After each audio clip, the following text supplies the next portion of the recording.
Okay, welcome back. And today we're going to start hypothesis testing. So we're going to do an introduction to simple hypothesis testing. And this is going to involve Chapter 9. So this is the beginning of Chapter 9. And so today's video is going to be on just an introduction to what a hypothesis test is, what are the elements of a hypothesis test, and then basically from there we'll get into the specific tests that you are going to run into for this class or a class like it. Okay, so we're going to talk about, first of all, what is a hypothesis test, and we're going to talk about the hypotheses that are involved in a hypothesis test, and then we're going to go from there and we're going to build up to what I call the 7 steps. Now, different texts uses different number of steps, but they're all pretty much the same. I like the 7 steps that I do. Some textbooks use 5 steps. I know the textbook that we use with OpenStax uses 5. Some use 6. Mine you can compress into easily 6 steps versus 7 steps, but I'll show you 7 steps and we'll get to there. And then it's the same 7 steps over and over again, just depending on whatever the parameter that we want to test. So we're going to make hypothesis tests regarding a parameter, and that's where we'll probably start, is the definition that we're going to use for a hypothesis test. And it's a statistical tool that we use to test claims or assumptions or conjectures about a particular population parameter. So it could be a claim or an assertion about a conjecture about the population mean, or it could be a conjecture about the population proportion, or the population standard deviation, or the population variance, things like that. So people will make a claim, and so what we're going to do is we're going to use hypothesis testing to test whether the evidence supports the claim or not, okay, or whether there's enough evidence to reject the claim or not. And we'll see the difference in those two. But what is the evidence? Where does the evidence come from? The sample data, and that's where it all comes back. So we're going to look at chapter 6, 7, is going to come back. And we're going to use chapter 8 as a springboard into chapter 9. Okay, so we're going to use confidence intervals to help push the idea of a hypothesis test. Okay, so let's first start with that idea. So again, so with the beginning of every hypothesis test, it begins with considering 2 hypotheses. Okay, so there's the null hypothesis and the alternative hypothesis. Okay, so now what we're going to do is we're going to set up these hypotheses as the null or the alternative. Okay. And the way these hypotheses are set up is that they're opposites of each other, what we call a dichotomy. Okay, so a dichotomy are 2 statements that are one is either true or false. Okay, they can't both be true and they both can't be false. Okay, so that's what we mean by a dichotomy. Okay, one is true or the other is true, but they both can't be true. Okay, so there's 3 sets of hypotheses that we can come up with. Okay, and we'll get to those 3 in a moment. But let's start with the definitions of these hypotheses. So the first hypothesis is what we denote H sub 0. And this is what we call the null hypothesis. Okay, so this is what we call the null.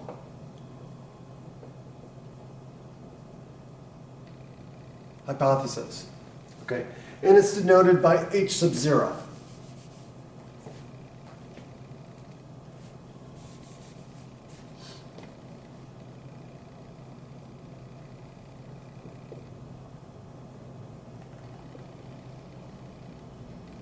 Okay, and the alternative hypothesis, which we're going to denote as H sub A, or it could be H1. Sometimes they have H0 for the null and then H1 for the alternative, but most of the time you'll see HA2. I've seen it both ways in textbooks, in my textbooks that I've had in undergraduate and graduate school. So either way. So HA is what we use for the alternative.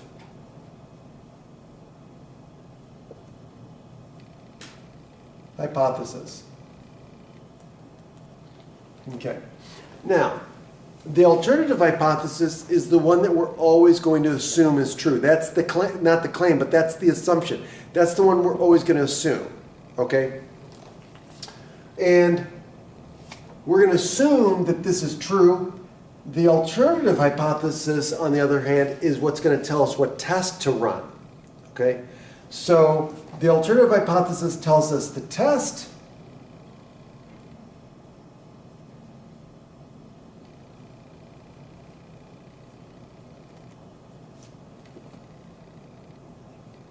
and the alternative hypothesis, or the null hypothesis, we are going to always assume is true.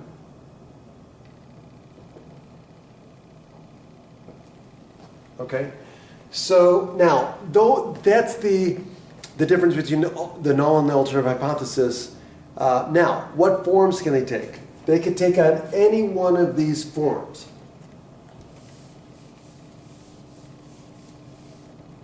So these are the three sets of hypotheses. And we're going to start with the mean, the population mean first. Okay, so all of these hypotheses are going to be with regard to the population parameter mu, the population mean. Okay, then after we do go through the population mean, then we'll look at other parameters and other hypothesis tests for other parameters. Okay, so let's start with the mean. Okay.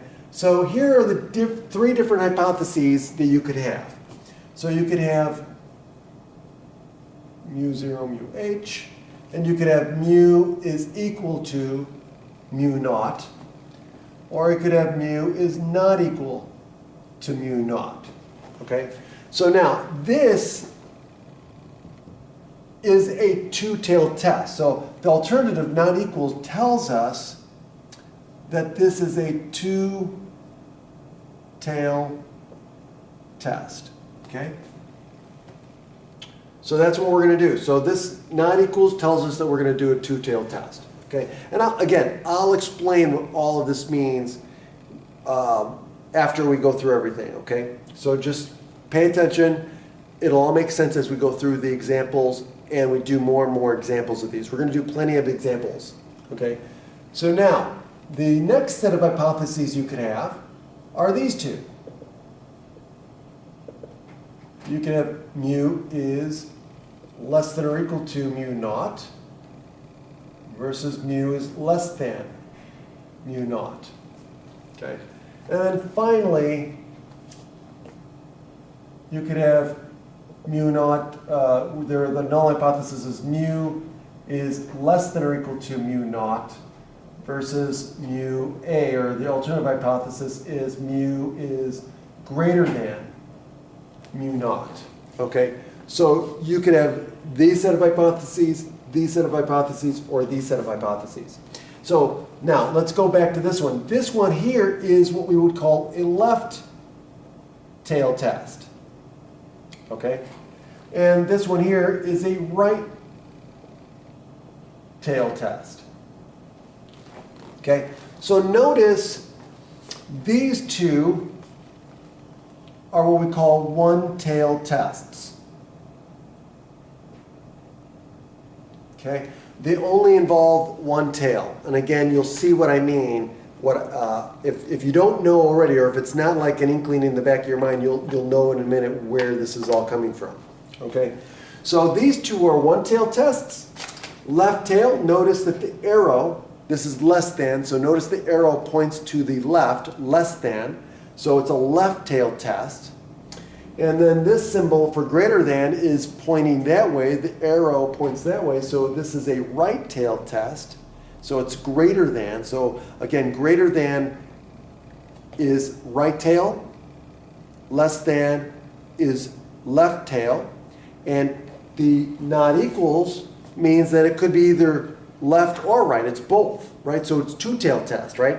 So that's the three sets of hypotheses. So when you are given a claim, so once you're given the claim, and the claim will always be stated in the problem. They have to claim something. They have to assume something, right? And whatever the claim is going to tell you which set of hypotheses you're going to be dealing with, because the claim is either going to be the null or the alternative. Okay, And based on the way the claim is phrased, you'll know which one is which. And as soon as you know which one is the claim, you automatically know which one is the other one. You know, because it's either this one and this one, or it's going to be this one and this one, or it's going to be this one and this one. Can't have any other combinations, okay? So that's how we set up the hypotheses, okay? So the first thing we do is we need to know the claim, right? We have to know the claim. So the claim will tell us which set of hypotheses we're going to have to set up, okay? Once we set up the correct set of hypotheses, that is going to be step one in our hypothesis test. So that's step one, okay, is making sure we know which set of hypotheses. And then once we know that, then we know which one's the claim. And the way I always tell the claim is I put out here in parentheses, I just write out claim. So in this case, if the alternative is the claim, I put claim here. Or if the null is the claim, then I just write claim parenthetically next to the null. So I would put claim here. Okay? So that way I don't have to go back to the problem and I don't have to remember which one is the claim. I know. Okay? Now, the other thing too, before we go on to the next part, is what is this mu zero? Okay, let me explain what mu naught is, or mu sub zero. Okay, mu zero or mu naught is just the value that's in the claim. It's the value that you are assuming for the population mean. Okay, so that is a value that will be given to you in the problem. So this will just be some number. Okay, some number here, some number here. So it's just some number that they're claiming that the parameter, or that they're assuming, I should say, assuming the population mean is. That's all. It's just some number that they're assuming the population mean is equal to. That's it. Okay. So that is the null and alternative hypotheses. Now, here is the idea. Since we are setting up hypotheses that are contradictory to each other, right? So they're dichotomies, right? They can't both be true. Okay? So now, if our sample data is only going to help us do one thing. Okay? It's going to help us to either reject the null hypothesis or to fail to reject the null hypothesis. Why? Because remember what I just said. We're always going to assume the null is true.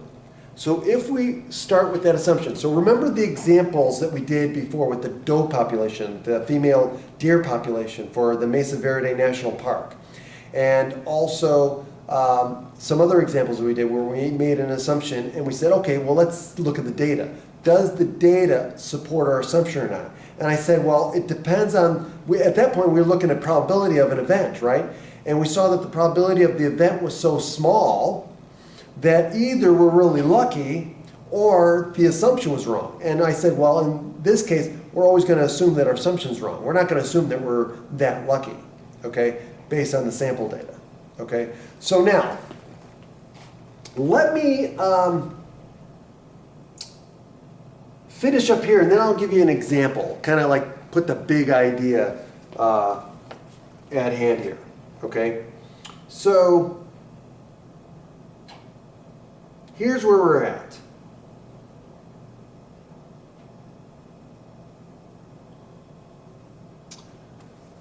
So notice a couple things here. Also, notice that the null hypothesis is the one that always has the equal sign. So that's one way you can always determine what the null hypothesis is, or the alternative hypothesis is. Because the null hypothesis is the one that always has the equal sign, okay? It's always the one that has the equal sign. That's why we're always going to assume the null is true, because that's what we're going to assume equal to, okay? So if that's the case, we also know the alternative. The alternative hypothesis is the one that doesn't have the equal sign. So when you read the claim is either going to be the alternative or it's going to be the null. Okay, and the phrasing will tell you which. Okay, so we're always going to assume the null is true. The null hypothesis is the one with the equal sign.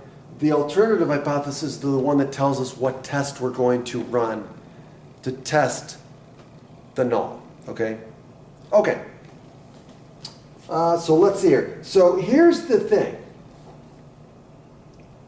Based on the data, okay, the data is going to give us statistical evidence either to reject the null or to fail to reject the null. And it's all going to be based on our sample data. Okay? Now, that's the only two options we have as far as the result of our statistical test, our hypothesis test. Either we're going to reject the null or we're going to fail to reject the null. We never say except. In this class, we're not going to accept anything. The only two options we have is either we're going to fail to reject or we're going to reject the null. Okay? Okay, so now, if we reject the null, what we're saying is that the sample data is incompatible with the assumption that the null is true. Okay? The sample data doesn't support that. So in that case, we're going to reject that assumption. Okay? We're going to reject the null. Okay? On the other hand, if we decide, if the decision is to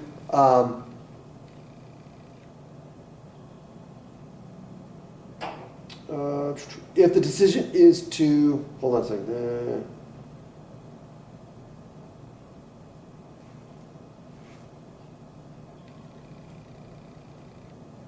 Okay, so again, there's a typo here, but it says if, on the other hand, if the decision is to fail to reject or we do not reject at all, then what we're saying is the sample data simply does not provide enough evidence to reject the null hypothesis. That's it. What we don't want to say is if we don't reject the null, then that means there's evidence to support the null. That's not what the sample data will ever say. Okay, we don't have enough information to go that far. What we can simply say is if we start with the assumption that the null is true and we collect the data, either the data is going to support or is going to be compatible with, either the data is going to be incompatible with the assumption that the null is true, so we're going to reject that assumption, or there's not going to be enough evidence to reject the null. That's it. So either we have enough evidence to reject the null or we don't have enough evidence to reject the null. That's what the sample data will tell us. Okay? So as far as our test is concerned, the only two results for our test based on the sample data is going to be either we reject the null or we fail to reject the null. When it comes to the conclusion based on the claim, that's going to be a little different. So it's going to depend on whether the claim is the alternative or whether the claim is the null hypothesis.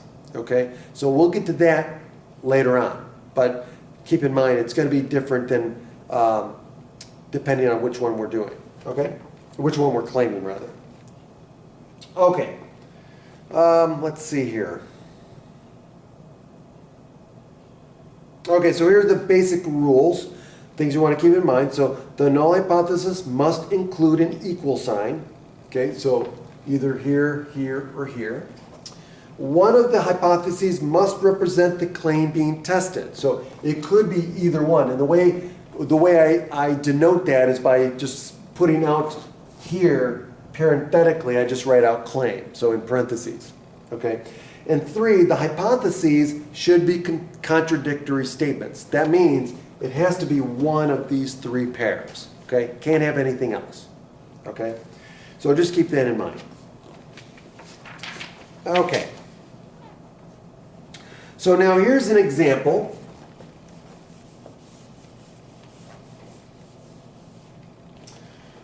It says we wish to test the claim that for more than 30% of registered voters in a certain county voted in the primary election. So again, we wish to test the claim that more than 30% of registered voters in a certain county voted in the primary election. Find the hypotheses for the test. So here's, all we're going to do is set up the hypotheses. Okay, so here's the claim. So we have to write out the claim. The claim's going to tell us everything. Okay, the claim is what?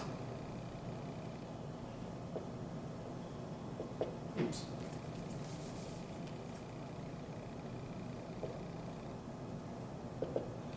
That more than 30%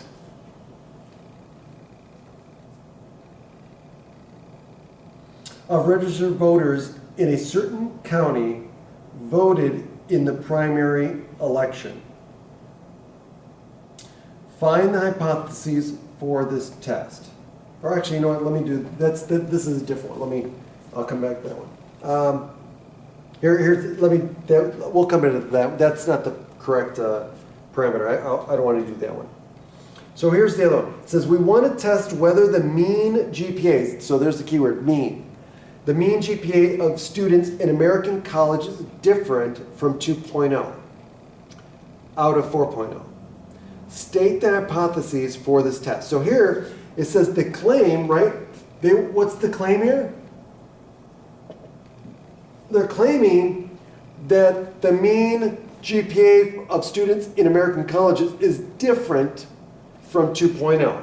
So the mean GPA of students in American colleges is different from what? 2.0 out of 4.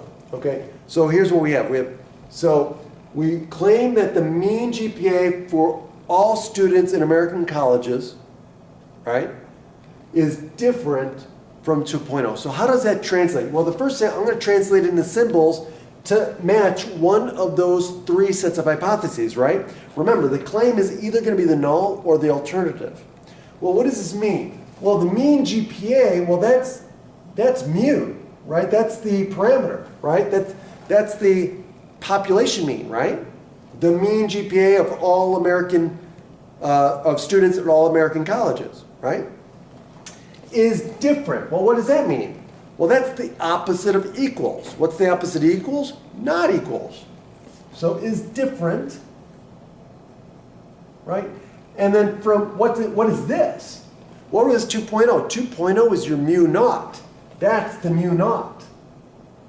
Okay? So now, how do we write this? This is the alternative hypothesis, right? So now we know what the null hypothesis has to be, right? So let's write it. So we have H0 and HA. It's always H0 on top. Always H0 on top. Okay, that's just by construction. So the null hypothesis is going to be mu is what? Equal to, because it has to be the opposite of this. And the null hypothesis is always the one with the equal sign. So in this case, it's not equals versus equals. So it's mu is equal to what? 2.0. Versus mu is what? Not equal to 2.0. There's our two sets of hypotheses. Now, which one's the claim? The alternative. So I'm going to write claim out here. Now, we've got our set of hypotheses. They're opposites of each other. They're contradictory. What is our claim? Okay?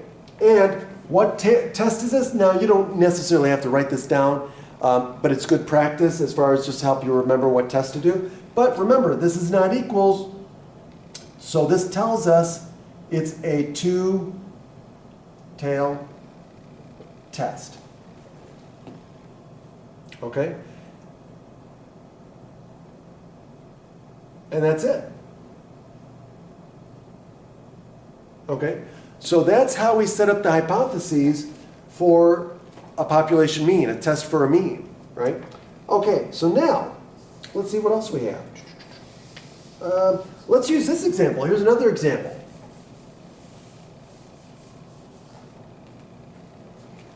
It says, suppose that we want to test whether the average time needed to complete a bachelor's degree in the US is less than 5 years. Okay, so first thing, what's the claim? We want to test the claim that what?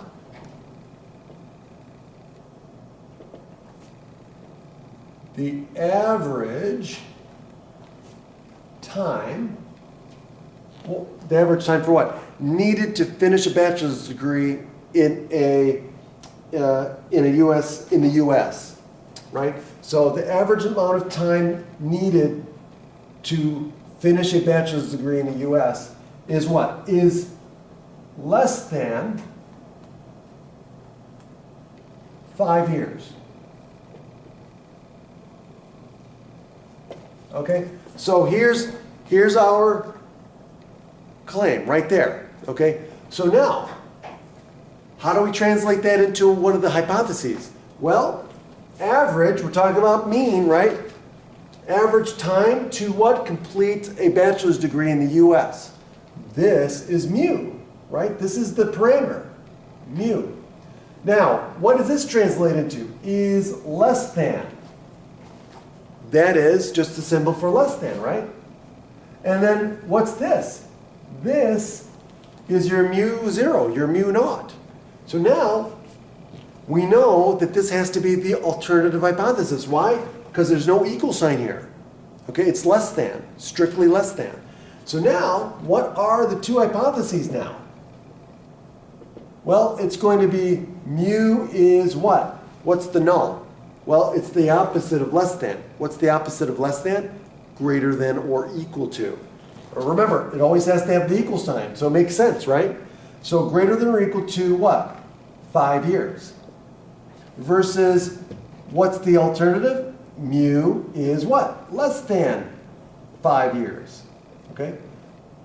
So notice, mu naught is 5 years, so mu naught is always the same for each one, right? So now, what's the claim? Well, the claim is the alternative. And what is the test now? Well, it's going to be a left tail test. Right? Remember, the alternative hypothesis tells us the test. The arrow is to the left, less than. Less than is always a left tail test. Okay? Okay, good. Okay, good. Let's see. Now, let's do another one. Here we go. How about this one? It says, we want to test if it takes fewer than 45 minutes to teach a lesson plan. State the null and alternative hypotheses. Fill in the correct symbols for the null and the alternative hypotheses. So here's it. So here's the claim again. So here's the last one. So here's the claim.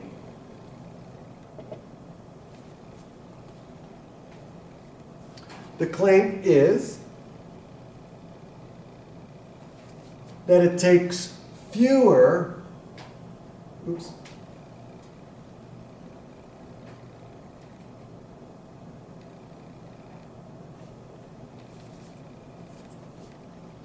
that on average,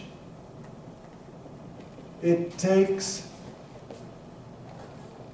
fewer than 45 minutes to teach a lesson plan. Okay, so let's take this here and let's see if we can translate it into the alternative, or the null and the alternative. So now, well, we know we're talking about average, right? So this is going to be about mu because it's talking about on average. So it's going to be mu, right?